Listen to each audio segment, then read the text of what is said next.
தேமுதிக தலைவர் கேப்டன் விஜயகாந்தை முதலமைச்சர் எடப்பாடி பழனிசாமி மரியாதை நிமித்தமாக சந்தித்து பேசினார். சென்னை சாலை கிராமத்தில் உள்ள கேப்டன் விஜயகாந்த் இல்லத்திற்கு முதலமைச்சர் எடப்பாடி பழனிசாமி வருகை தந்தார். கேப்டன் இல்லத்திற்கு வந்த அவரை தேமுதிக துணை செயலாளர் எல்.கே. சுதீஷ் வரவேற்று அழைத்து சென்றார். பின்னர் கேப்டன் விஜயகாந்துக்கு முதலமைச்சர் எடப்பாடி பழனிசாமி பொன்னாடை அணிவித்து பூங்கொத்து அளித்தார். இதனைத் தொடர்ந்து முதலமைச்சருக்கு கேப்டன் விஜயகாந்த் பொன்னாடை அணிவித்து வரவேற்பளித்தார். இதனைத் தொடர்ந்து கேப்டனின் உடல்நலம் குறித்து முதலமைச்சர் கேட்டறிந்தார். அப்போது முதலமைச்சருடன் கேப்டன் நீண்ட நேரம் உரையாடினார். இந்த சந்திப்பின் போது தேமுதிக பொருளாளர் திருமதி பிரேமலதா விஜயகாந்த், துணை செயலாளர்கள் எல்.கே. சுதீஷ், பார்த்தசாரதி உள்ளிட்ட நிர்வாகிகள் உடன் இருந்தனர். இதேபோல் அமைச்சர்கள் திண்டுக்கல் சீனிவாசன், செல்லூர் ராஜு, கடம்பூர் ராஜு, விஜயபாஸ்கர், தமிழக அரசின் டெல்லி பிரதிநிதி தளவாய் சுந்தரம், சேலம் கூட்டுறவு சங்க தலைவர் இளங்கோவன், சட்டமன்ற உறுப்பினர் வி.என். ரவி உள்ளிட்டோரும் இந்த சந்திப்பின் போது உடன் இருந்தனர். கேப்டன் இல்லத்திற்கு முதலமைச்சர் வருகை தந்ததையொட்டி அங்கு பாதுகாப்பு பலப்படுத்தப்பட்டிருந்தது.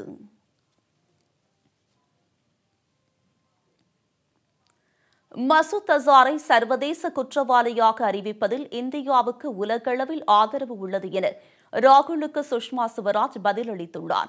ஜெய்ஷ்-இ முகமது பயங்கரவாத இயக்க தலைவர் மசூத் அசாரை சர்வதேச குற்றவாளியாக ஐநா அறிவிப்பதற்கு சீனா தடுத்ததால் காங்கிரஸ் தலைவர் ராகுல் காந்தி பிரதமரை விமர்சனம் செய்திருந்தார்.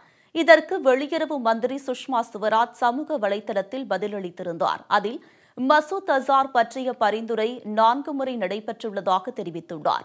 2009 ஐக்கிய முற்போக்கு கூட்டணி ஆட்சியின் போது இந்தியா தனியாக பரிந்துரை செய்ததாகவும் 2016 இந்தியாவுக்கு அமெரிக்கா, பிரான்ஸ், இங்கிலாந்து ஆதரவு தெரிவித்தது என்றும் கூறியுள்ளார். 2017 அந்த 3 நாடுகளும் பரிந்துரை செய்தன என்று குறிப்பிட்ட அவர், தற்போது 2019 அமெரிக்கா, பிரான்ஸ், இங்கிலாந்து உட்பட ஐநா பாதுகாப்பு கவுன்சில் உறுப்பு நாடுகளாக உள்ள 15 நாடுகளில் 14 நாடுகள் ஆதரித்துள்ளன என்று தெரிவித்துள்ளார். மேலும் உறுப்பினர் அல்லாத ஆஸ்திரேலியா, வங்காளதேசம், இத்தாலி, ஜப்பான் ஆகிய நாடுகளும் ஆதரவு தெரிவித்துள்ளதாகவும் கூறியுள்ளார். வைர வியாபாரி நிரவ் மோடியின் மனைவி ஆமி மோடிக்கு எதிராக ஜாமீனில் வெளிவர முடியாத பிடி வாரண்டை பிறப்பித்து மும்பை சிறப்பு நீதிமன்றம் உத்தரவிட்டுள்ளது. வைர வியாபாரி நிரவ் மோடி மும்பையில் உள்ள பஞ்சாப் நேஷனல் வங்கியில் கடன் வாங்கி மோசடியில் ஈடுபட்டு தற்போது லண்டனில் தலைமறைவாக உள்ளார். அவருக்கு எதிராக அமலாக்கத்துறையினர் சமீபத்தில் குற்றப்பத்திரிகையை மும்பை சிறப்பு நீதிமன்றத்தில் தாக்கல் செய்தனர். மேலும் நிரவ் மோடி மோசடி செய்த பணத்தில் அவரது மனைவி ஆமி மோடி நியூயார்க்கில் உள்ள சென்ட்ரல் பார்க் பகுதியில் சொத்து வாங்கி இருப்பது அமலாக்கத்துறையினர் நடத்திய விசாரணையில் தெரியவந்தது. இதனையடுத்து அவருக்கு எதிராக ஜாமீனில் வெளிவர முடியாத பிடிவாரண்ட் பிறப்பிக்க நீதிமன்றத்தில் மனு தாக்கல் செய்யப்பட்டது. இதனை விசாரித்த நீதிமன்றம் நிரவ் மோடியின் மனைவி ஆமி மோடிக்கு எதிராக ஜாமீனில் வெளிவர முடியாத பிடிவாரண்டை பிறப்பித்து உத்தரவிட்டுள்ளது.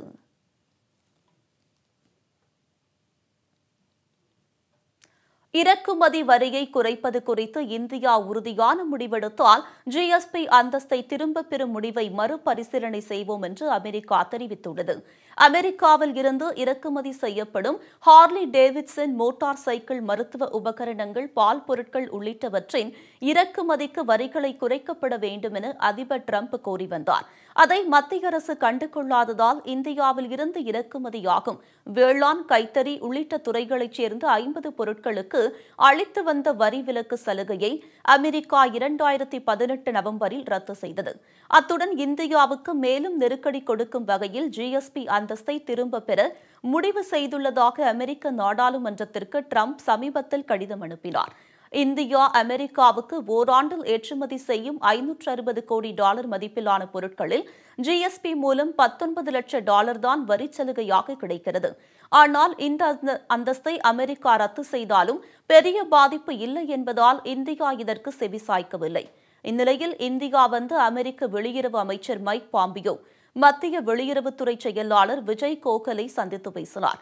அப்போது அவர் இரு நாடுகளின் வர்த்தக பிரச்சினைகளுக்கான தீர்வு இந்தியாவின் கையில்தான் உள்ளது என்றும் அமெரிக்க பொருட்களுக்கான இறக்குமதி வரியை குறைப்பது குறித்து இந்தியா உறுதியான முடிவெடுத்தால் ஜிஎஸ்பி அந்தஸ்தை திரும்பப் பெறும் முடிவை மறுபரிசீலனை செய்ய தயாராக உள்ளதாகவும் தெரிவித்துள்ளார்.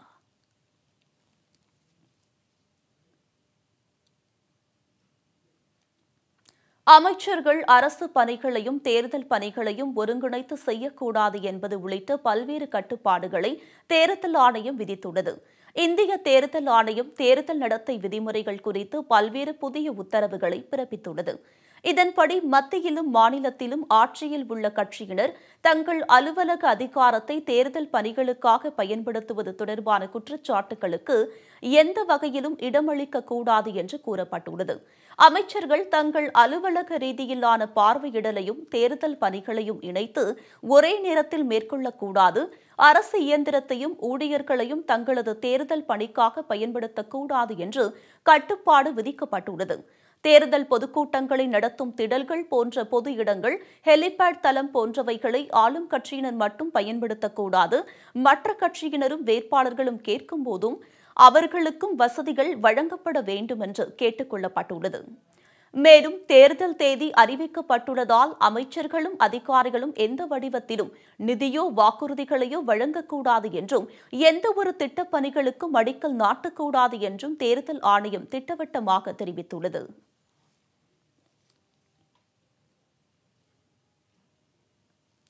வரும் மக்களவைத் தேர்தலில் 300க்கும் மேற்பட்ட இடங்களில் பாஜக வெற்றி பெறும் என்று மத்திய அமைச்சர் பியூஷ் கோயல் தெரிவித்துள்ளார். மதுரை விமான நிலையத்தில் செய்தியாளர்களிடம் பேசிய அவர், பாஜக கூட்டணி வெற்றி பெற்றால் அனைத்து தரப்பு மக்களும் பயன்பெறுவார்கள் என்று கூறினார். யாரெல்லாம் நாட்டின் மீது அக்கறை கொண்டுள்ளார்களோ அவர்களை வைத்துதான் இந்த கூட்டணி அமைக்கப்பட்டுள்ளதாக குறிப்பிட்ட மத்திய அமைச்சர் பியூஷ் கோயல், கூட்டணியில் இணைந்துள்ள அனைத்து தலைவர்களும் நாட்டிற்கு பணியாற்றுவதற்கு தயாராக இருப்பதாக கூறினார். மேலும் மாநில அரசுகளின் துணையோடு ஜிஎஸ்டியை நடைமுறைப்படுத்துவதாகவும் ராகுல் காந்திக்கு பொருளாதாரத்தை பற்றி சிறிதளவு ஞானம் இருக்கிறது என்றும் கேள்வி எழுப்பினார். தற்போது ஜிஎஸ்டி குறித்து மன்மோகன் சிங் பாராட்டியது வரவேற்கத்தக்கது என்றும் தெரிவித்தார்.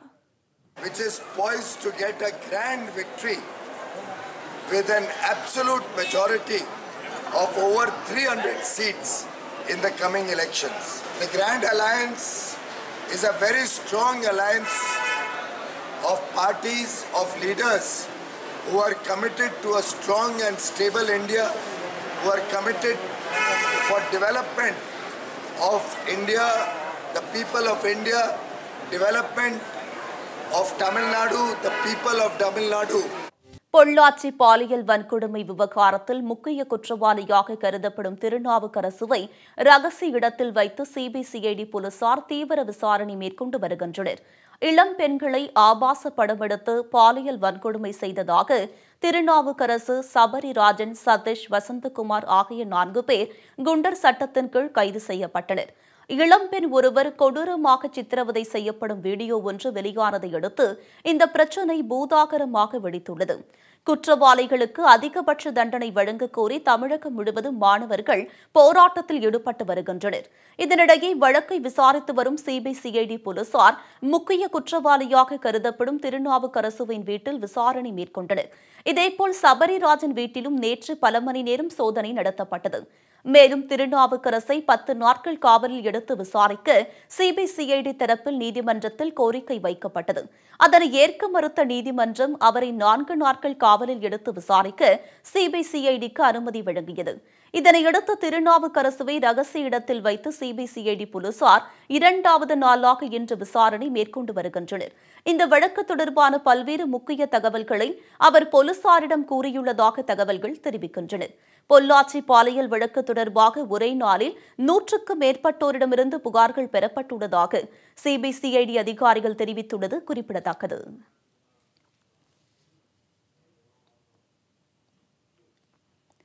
பொள்ளாச்சி பாலியல் வழக்கில் கைது செய்யப்பட்ட குற்றவாளி திருநாவுக்கரசு மற்றும் செந்தில் ஆகியோருடன் திமுக மாவட்ட பொறுப்பாளர் தென்றல் செல்வராஜின் மகன் மணிமாறன் இருக்கும் புகைப்படங்கள் வெளியாகியுள்ளன.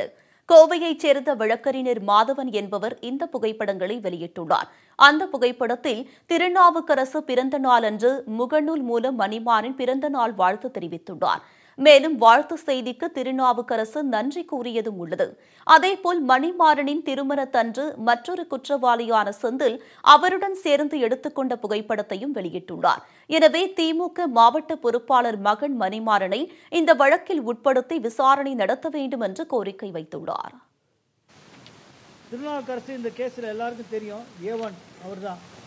அவருக்கு நெஞ்சம் நிறைந்த இனிய பிறந்தநாள் வாழ்த்துக்களை இந்த மணிமாறன் சொல்றாரு. அவர் என்ன சொல்றாருன்னா, ஹாப்பி பர்த்டே மாப்பிள்ளைன்னு சொல்றாரு. அப்போ எவ்வளோ க்ளோஸ் ஃப்ரெண்ட்ஸ் அவங்க ரெண்டு பேரும், திருநாவுக்கரசும் அந்த மணிமாறன் என்பவர் நான் ஏற்கனவே சொன்னது போல புறநகர் மாவட்ட செயலாளர் செல்வராஜனுடைய மகன். அவங்க ரெண்டு பேரும் எவ்வளோ க்ளோஸ் பாருங்க. அவர் என்ன சொல்றாருன்னா, ஹாப்பி பர்த்டே மாப்பிள்ளை திரு கனகராஜ். கீழே இவர் போடுறாரு, தேங்க்யூ மச்சி.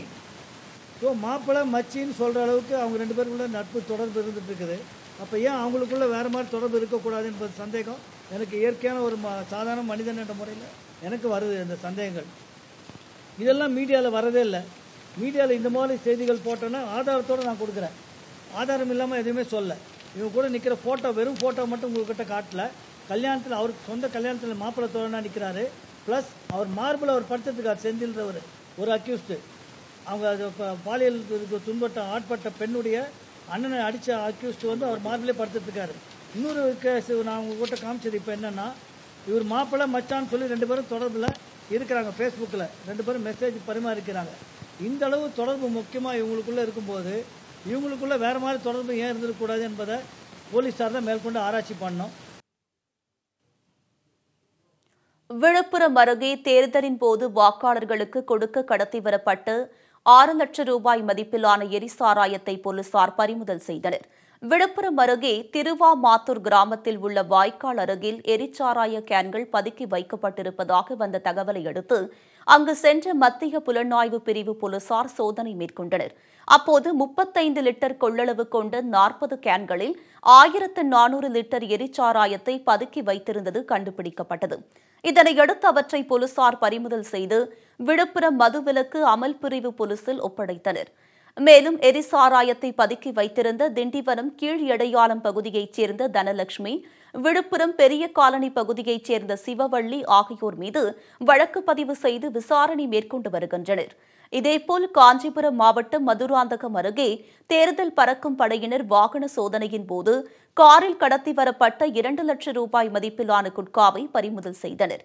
ஈசூர் கிராமத்தில் தேர்தல் பறக்கும் படையினர் வாகன சோதனையில் ஈடுபட்டனர். அப்போது அந்த வழியாக வந்த காரை சந்தேகத்தின் பேரில் மடக்கி சோதனை செய்ததில் 2 லட்சம் ரூபாய் மதிப்பிலான 4 குட்கா மூட்டைகள் இருப்பது தெரியவந்தது. இதனையடுத்து கார் மற்றும் குட்காவை பறிமுதல் செய்து விசாரணை மேற்கொண்டு வருகின்றனர்.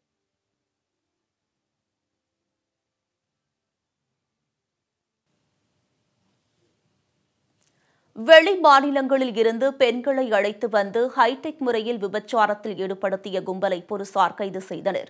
கடந்த ஜனவரி மாதம் சென்னை அண்ணா நகர் பகுதியில் உள்ள தனியார் மசாஜ் சென்டரில் புகுந்த கும்பல் அங்கிருந்த பெண் ஊழியர்களை தாக்கியதோடு மேலாளரிடம் கத்தியை காட்டி மிரட்டி 36,000 ரூபாய் பணம், 4 சவரன் நகையை பறித்து சென்றனர். இது தொடர்பாக தனிப்படை அமைக்கப்பட்டு விசாரணை மேற்கொண்டு வந்தனர். இந்நிலையில் ஷெனாய் நகர் பகுதியில் அந்த கும்பல் பதுங்கியிருந்தது தெரியவந்ததை அடுத்து அங்கு சென்ற போலீசார் அந்த கும்பலைச் சேர்ந்த பிரபல விபச்சார புரோக்கர் ஜஸ்டின் முத்தையா, மாணிக்கராஜ், வேலையா, செல்வா ஆகியோரை கைது செய்தனர். அவர்களிடம் மேற்கொண்ட விசாரணையில் அவர்கள் சென்னையில் பல இடங்களில் வெளி மாநிலத்தில் இருந்து பெண்களை அழைத்து வந்து விபச்சாரத்தில் ஈடுபடுத்தியதும், அனுமதியின்றி நடைபெறும் மசாஜ் சென்டர் இடங்களில் மிரட்டி பணம் பறித்ததும் தெரியவந்தது.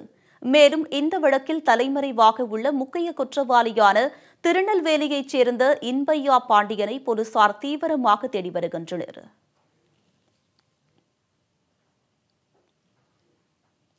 கும்பகோணம் அருகே அடுத்தடுத்த வீடுகளில் 17 லட்சம் ரூபாய் மதிப்பிலான நகை மற்றும் பணத்தை மர்ம நபர்கள் கொள்ளையடித்து சென்ற சம்பவம் பரபரப்பை ஏற்படுத்தியுள்ளது. கும்பகோணம் அருகே பிரசாந்த் நகரில் ஓய்வு பெற்ற மருத்துவர் லட்சுமிகாந்தன் மற்றும் அவரது மனைவி ஆகியோர் வசித்து வருகின்றனர். இந்நிலையில் அவர்கள் வெளியே சென்றுவிட்டு வீடு திரும்பிய நிலையில் வீட்டின் பூட்டு உடைக்கப்பட்டு உள்பக்கமாக கதவு தாளிடப்பட்டதைக் கண்டு அதிர்ச்சியடைந்தனர். பின்பக்க கதவு வழியாக சென்று பார்த்தபோது மர்ம நபர்கள் பீரோவில் இருந்த 16 லட்சம் ரூபாய் மதிப்பிலான 50 சவரன் நகை மற்றும் 50,000 ரூபாய் ரொக்கம் ஆகியவை கொள்ளையடிக்கப்பட்டது தெரியவந்தது. இதேபோல் அந்த பகுதியில் உள்ள கணேஷ் நகரில் ரியல் எஸ்டேட் அதிபர் மணிவண்ணன் என்பவர் வீட்டிலும் மர்ம நபர்கள் ஜன்னலை உடைத்து உள்ளே சென்று 1 லட்சம் ரூபாய் மதிப்பிலான நகைகளை கொள்ளையெடுத்து சென்றுள்ளனர். தகவல் அறிந்து வந்த நாச்சியார்புரம் போலீசார் இந்த கொள்ளை சம்பவங்கள் குறித்து வழக்கு பதிவு செய்து விசாரணை மேற்கொண்டு வருகின்றனர். திருப்பூரில் நாடாளுமன்ற தேர்தலை முன்னிட்டு காவல்துறையினர் மற்றும் துணை ராணுவ படையினர் கொடி அணிவகுப்பு மரியாதையை நடத்தினர். நாடாளுமன்ற தேர்தல் வரும் ஏப்ரல் மாதம் நடைபெறவுள்ளது. இதற்காக பாதுகாப்பு பணியில் ஈடுபட முதல்கட்டமாக 78 பேர் உள்ளடக்கிய துணை ராணுவ படையினர் குழுவினர் திருப்பூர் வந்தடைந்தனர். இந்நிலையில் துணை ராணுவ படையினர் உள்ளூர் காவல்துறையினருடன் இணைந்து கொடி அணிவகுப்பு மரியாதையை நடத்தினர். இந்த பேரணியானது திருப்பூர் டவுன் ஹாலில் தொடங்கி குமரன் சாலை, காமராஜர் சாலை வழியாக வந்து பழைய பேருந்து நிலையம் முன்பாக நிறைவடைந்தது. நாமக்கல் மாவட்டம் திருச்செங்கோடு புதிய பேருந்து நிலையத்தில் வயதான ஆட்டோ ஓட்டுநரை தாக்கிய இளைஞர்களுக்கு பொதுமக்கள் தர்ம அடி கொடுத்தனர். ஆட்டோ ஸ்டாண்ட் அருகில் சிறுநீர் கழித்த 3 பேரை குமாரசாமி என்ற ஆட்டோ ஓட்டுநர் தட்டி கேட்டுள்ளார். இதனால் ஆத்திரமடைந்த அவர்கள் குமாரசாமியை தாக்கியுள்ளனர். இதனை கண்ட பொதுமக்கள் 3 இளைஞர்களையும் தர்மடி கொடுத்து போலீசில் ஒப்படைத்தனர். இதனால் அந்த பகுதியில் பரபரப்பு ஏற்பட்டது. பொள்ளாச்சி பாலியல் விவகாரத்தில் தொடர்புடையவர்கள் மீது பாரபட்சமின்றி நடவடிக்கை எடுக்க வலியுறுத்தி எஸ்டிபிஐ கட்சியினர் சென்னை மாவட்ட ஆட்சியர் அலுவலகம் முன்பு ஆர்ப்பாட்டத்தில் ஈடுபட்டனர். அப்போது தமிழகத்தில் பாலியல் தொடர்பான பிரச்சினை பொள்ளாச்சி விவகாரம் மட்டுமே தற்போது வெளியே வந்துள்ளது. இதுபோன்ற ஏராளமான பாலியல் வன்கொடுமைகள் இன்னும் தமிழகத்தில் நடைபெற்றுதான் வருகிறது என்றும் தெரிவித்தனர். வெயிலின் தாக்கம் காரணமாக குமரி மாவட்டத்தில் உள்ள ரப்பர் மரங்களில் தீ விபத்து ஏற்பட்டது. குலசேகரம் மணல் ஓடை பகுதியில் பற்றிய தீயானது அருகில் உள்ள ரப்பர் மரங்களில் பரவியது. இதில் சுமார் 60 லட்சத்திற்கும் மேற்பட்ட ரப்பர் மரங்கள் தீயில் கருகியது. இந்நிலையில் தகவல் அறிந்து வந்த தீயணைப்புத் துறையினர் தீயை அணைக்க முடியாமல் திரும்பி சென்றனர். தீ மேலும் பரவி பாதிப்பை ஏற்படுத்தும் என்பதால் அப்பகுதி மக்கள் அச்சத்தில் உள்ளனர்.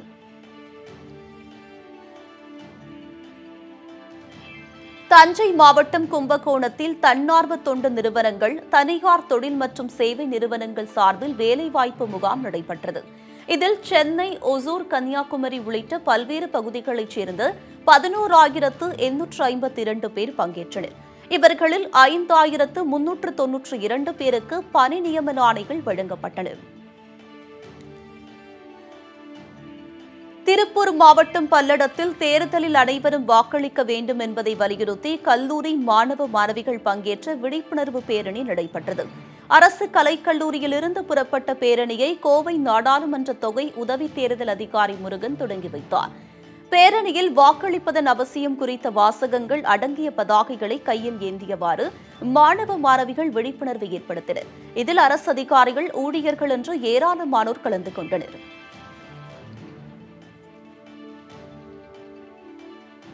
தமிழகத்தில் பெண்களுக்கு எதிரான பாலியல் வன்கொடுமைகளுக்கு எதிராக விழிப்புணர்வு ஏற்படுத்தும் வகையில் சென்னையைச் சேர்ந்த இளைஞர் ஒருவர் சைக்கிள் பயணம் மேற்கொண்டுள்ளார். கடந்த 13ஆம் தேதி சென்னை ஆவடியில் தனது பயணத்தை தொடங்கிய அவர் பல்வேறு மாவட்டங்கள் வழியாக 530 கிலோமீட்டர் கடந்து பொள்ளாச்சி வந்தடைந்தார். தமிழகத்தில் பெண்களுக்கு எதிரான வன்கொடுமைகள் அதிகரித்து வருவதாகவும் இதனை தடுக்க உரிய நடவடிக்கை எடுக்க வேண்டும் என்றும் கோரிக்கை விடுத்தார். அதே நேரத்தில் பெற்றோர்கள் தங்கள் பெண் குழந்தைகளை கவனமாக இருக்க அறிவுறுத்த வேண்டும் என்றும் வேண்டுகோள் விடுத்தார். விருதுநகர் மாவட்டம் சாத்தூரில் 30 லட்சம் ரூபாய் மதிப்பிலான குட்கா பொருட்களை தேர்தல் பறக்கும் படையினர் பறிமுதல் செய்தனர். சாத்தூர் அருகே உள்ள தமிழ்நாடு ஹோட்டல் என்ற இடத்தில் தேர்தல் பறக்கும் படையினர் வாகன சோதனையில் ஈடுபட்டனர். அப்போது அந்த வழியே வந்த வேனை மறித்து சோதனை செய்ததில் குட்கா பொருட்கள் சிக்கின. இதுகுறித்து ஓட்டுநர் சுரேஷ்குமாரை பிடித்து விசாரணை மேற்கொண்டனர்.